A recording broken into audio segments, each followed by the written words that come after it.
ایک فرشتے کو مبعوث فرماتا ہے اور وہ اس میں پھونک مارتا ہے رب کے حکم سے اور وہ زندہ ہو جاتا ہے۔ سبحان اللہ سبحان تو اللہ۔ میرا رب وہ ہے جو مردے کو زندہ کرتا ہے اور مردے سے زندہ نکالتا ہے اور زندے سے مردہ نکالتا ہے۔ تم کیا یہ کافر کیا سمجھتے ہیں جو اپنے دل میں ہنستے ہیں؟ ابھی تو کربلا کا آخری میدان باقی ہے۔ سبحان اللہ سبحان اللہ۔ کیسے یہ رنگ اور کیا ہم لوگ تم یہ سمجھ رہے ہو کہ ہم تمہارے رنگ سے ہم ڈر جاتے ہیں؟ کیا ہم تمہارے رنگ سے ناپاک ہو جاتے ہیں کہ رنگ سے ہمارا دھرم ایسا نہیں ہے کہ تمہارے رنگ کے 2-4 چھینٹے پڑ جائیں تو ہمارا دھرم بھرشٹ ہو جائے۔ یہ تم لوگوں کا عقیدہ ہے، تم لوگوں کا عقیدہ ہے کہ اگر کوئی نیچی ذات کا آدمی تمہارے آس پاس آ جاتا ہے تو تم بالکل گھبرا جاتے ہو کہ تمہارا دھرم بھرشٹ ہو جاتا ہے۔ الحمدللہ ہمارا دھرم ایسا ہے کہ اگر ہم چاروں طرف سے بتوں کے درمیان میں بھی بیٹھے ہوں تو ہمارا دل لا الہ الا اللہ محمد رسول اللہ پڑھ کر اپنے آپ کو پاک و صاف کر لیتا ہے۔ سبحان اللہ سبحان اللہ۔ اس کے دل میں ہے ایمان، اس کے دل میں ایمان رہتا ہے۔ یہ اس کی باہری چیزیں اس کے ایمان میں کوئی خلل اور کوئی دقت نہیں ڈال سکتی ہیں۔ اسلام اتنا مضبوط اور مستحکم ہے عزیزان ملت اسلامیہ۔ تو آپ نے دیکھ لیا، ہمیں اور آپ کو چاہیے کہ ہم اپنی حفاظت آپ کریں، اپنی حفاظت آپ کریں۔ اللہ تبارک و تعالیٰ قرآن مقدس میں فرماتا ہے کہ لا یتخذ المؤمنون، ترجمہ اس کا یہ ہے کہ مومن کافروں کو دوست نہ بنائے، کیونکہ وہ لا اعتبار ہے۔ یہ بچہ بولتا ہے کہ وہ لا اعتبار۔ آپ اگر ان سے جو بھی سلوک کر رہے ہیں، جس طریقے سے وہ اپنے دھرم کے بارے میں کہتے ہیں کہ ہم یہ نہیں کر سکتے، تو آپ بھی یہ بولیے نا بھائی ہم یہ نہیں کر سکتے، یہ نہیں کر سکتے۔ 50 60 70 سال کی عمر ہے، سمجھ رہے، اور اس دنیاوی زندگی کی کوئی حیثیت نہیں ہے، اس دنیاوی زندگی کی حیثیت نہیں ہے۔ رب نے بار بار قرآن میں فرمایا ہے وَمَا هَذِهِ الْحَيَاةُ الدُّنْيَا إِلَّا مَتَاعُ الْغُرُورِ، یہ دنیا کی زندگی کچھ نہیں ہے۔ بار بار قرآن میں رب نے فرمایا یہ دنیا کی زندگی کھیل تماشا ہے، یہ دنیا کی زندگی بہت چھوٹی سی معمولی سی چیز ہے۔ وَاللَّهُ عِنْدَهُ حُسْنُ الْمَآبِ، اللہ کے پاس بہت اچھا رکھا ہوا ہے، بہت اچھا رکھا ہوا ہے۔ اور وہ اچھا کیا ہے؟ وہ جنت ہے۔ جنت کیسے ملے گی؟ جو تم نے دنیا کمائی ہے اسے اللہ کی راہ میں خرچ کرو۔ جب اللہ کی راہ میں خرچ کرو گے تو اللہ تبارک و تعالیٰ وہ دولت جو فنا ہونے والی ہے، وہ دولت جو تمہارے بعد کسی اور کی ہو جائے گی، اس میں سے جب تم کچھ خرچ کرو گے اس کی راہ میں، رب تمہیں جنت عطا فرمائے گا۔ تو زکوٰۃ کا بھی ٹائم ہے، زکوٰۃ بھی ادا کریں آپ اپنے غریبوں۔ اصول و فروع کے علاوہ آپ جس کو چاہیں زکوٰۃ دے سکتے ہیں۔ ہر وہ شخص جو مالک نصاب نہ ہو، جو شرعی فقیر ہو، اس کو آپ زکوٰۃ دے سکتے ہیں، بس شرط یہ ہے کہ وہ آپ کے اصول کا نہ ہو، باپ دادا پردادا، آپ کے فروع کا نہ ہو، بیٹا پوتا پر پوتا۔ اس کے علاوہ آپ جس کو چاہیں زکوٰۃ دے سکتے ہیں۔ آپ اپنی ہی ساس کو زکوٰۃ دے سکتے ہیں، کیونکہ نہ وہ آپ کا اصول ہے اور نہ فروع ہے۔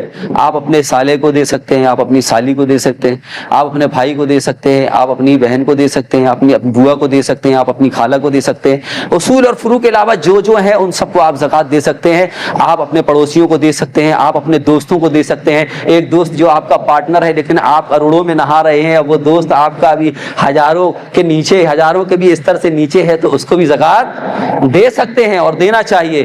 کسی بھی بہانے سے دے دو، اس کی عزت نفس مجروح نہ ہو، اس طرح سے آپ اس کو زکوٰۃ دے سکتے ہیں۔ تحفہ بول کر دے سکتے ہیں، عیدی سمجھ کے دے سکتے ہیں۔ ایسا نہیں ہے کہ آپ کے آجو بازو میں زکوٰۃ والے ڈھیروں پڑے ہوئے ہیں اور آپ ڈھونڈ رہے ہیں کہ زکوٰۃ کے حقدار کون ہے، زکوٰۃ کس کو دیں، پریشان ہو رہے ہیں، جبکہ آپ کے آس پڑوس میں ہے۔ عزیزان ملت اسلامیہ، تو آپ اپنے غریبوں، بھائیوں، رشتہ داروں کو، دوستو احباب دیکھیں جو مستحق انہیں زکوٰۃ دیں۔ زکوٰۃ ہر حال میں ادا کریں۔ زکوٰۃ تمہارے مال کی گندگی ہے، مال کا میل ہے، اور وہ میل اگر رہے گا تو تمہارا پورا مال برباد کر کے چھوڑے گا۔ عزیزان ملت اسلامیہ، اسی کے ساتھ آپ یہ بھی یاد رکھیں کہ یہ ضروری نہیں ہے کہ آپ 1 لاکھ روپے میں اپنے بھائی کو 2500 روپے زکوٰۃ دیں۔ ایسا بھی کر سکتے ہیں کہ یہ جو 2500 روپے ہے اس کو کہیں اور دے دیں، اور باقی جو 97,500 بچے ہیں اس میں سے 27,500 روپے اپنے بھائی کو دے دیں۔ ایسا نہیں ہو سکتا. کیا زکوٰۃ ہی بھائی کے لیے ہے, بہن کے لیے زکوٰۃ ہی ہے؟ ایسا ہرگز نہیں. اتنا گھٹیا نہ سمجھو, اتنا ہلکا نہ سمجھو. جائز ہے دینا, جائز ہے دینا, لیکن ان کی عزت کو تار تار نہ کرو, ان کی عزت نفس کو ٹھیس نہ پہنچاؤ, ان کی عزت نفس کو لات مت مارو, بلکہ ان کو اپنا بھائی ہیں تمہارے تو بھائی کی طرح ان کا خیال رکھو, ان کے ساتھ حسن سلوک کرو, ان کے ساتھ صلہ رحمی کرو. وآخر دعوانا الحمدللہ رب العالمین. السلام علیکم. سنت پڑھ لیں.